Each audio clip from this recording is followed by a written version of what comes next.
তো আজকে আমার মায়ের আর আমার বাবার সঙ্গে ঝামেলা লেগেছে। আমার মা বাবার লুঙ্গিটা কাচতে ভুলে গেছে। আমি বেশ শুধু ঝামেলা চলছে, আমি সাইড দিয়ে বসার জায়গা থেকে জলের বোতলটা আনতে গেছি। শুরু হয়ে গেল।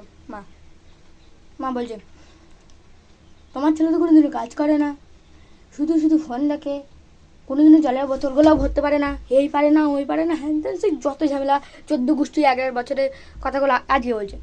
সেটা প্রতিদিনই বলে, মানে যেদিনই ঝামেলা হয়। তারপরে শুরু হলো, ওই একদিন আমি জলের বোতল ভরতে ভুলে গেছিলাম, সেই দিন থেকে সেই দিনটা যখন ঝামেলা হবে সেই দিনটা নিয়ে পড়বে। দিনও জলের বোতল ভরে না। এটা আমার কি দোষ ভাই? ভাই আমার পুরা কপাল হয়ে গেল রে। ছি ছি ছি ছি ছি ছি ছি। যখনই ঝামেলা হবে, আমার দিদির দোষ নাই তো কিছু, এর মধ্যে আমার দিদিও কিছু করে না, যত দোষ আমার আমার আমার আমার আমার। আমি কি করবো?